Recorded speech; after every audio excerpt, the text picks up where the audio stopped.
Every year, governments announce thousands of crores worth of projects. Some completely transform people's lives, others quietly disappear after a few years. Now here's the interesting question. Why does this happen? Is it because of a lack of money? Is it because of poor planning? Or is there something much deeper that determines whether a public project succeeds or fails? Let's explore this. Whenever new government project is announced, public attention usually focuses on one thing, the budget. People ask how much money has been allocated. But if we look at history, we will notice something surprising. Many expensive projects have produced very ordinary results. At the same time, some projects with far fewer resources have created extraordinary impact. So perhaps money is not the biggest factor. Let's think about one of India's most successful public infrastructure stories, the Delhi Metro. It wasn't just about building railway lines. It was about planning, execution, accountability, and consistency. The project became respected not because concrete was poured or tracks were laid. It became respected because people began trusting the system. Trains arrived on time, stations were maintained, standards remained consistent. That's what creates credibility.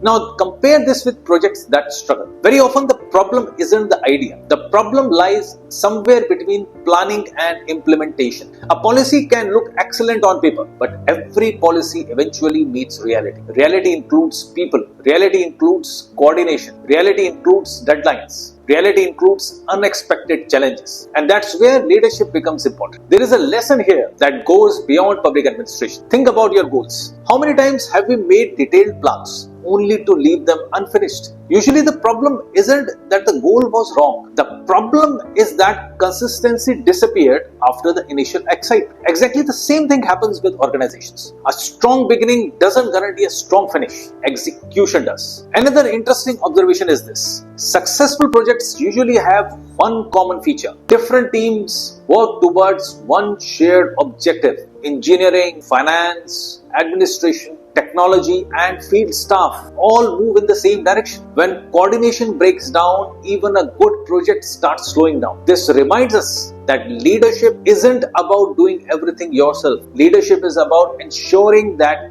everyone understands the destination. Now let's also talk about accountability. Whenever responsibility becomes unclear, performance usually suffers. If nobody owns the outcome, everyone assumes someone else will solve the problem. On the other hand, when responsibilities are clearly defined, people naturally become more careful about the quality of their work. Accountability isn't about fear, it is about ownership. One more lesson stands out. The most successful institutions don't improve only when there is a crisis. They improve continuously. Small improvements every day often produce extraordinary results over many years. That's true for governments, that's true for organizations, and it's equally true for individuals. Today's world often celebrates big announcements, but lasting success rarely comes from announcements. It comes from disciplined execution. The public rarely remembers who promised the most. They remember who delivered. That's why trust is built slowly. One decision, one action, one fulfilled commitment at a time. The next time you hear about a new government project, don't only ask how much money has been allocated. Also ask, is there a system that can deliver this consistently?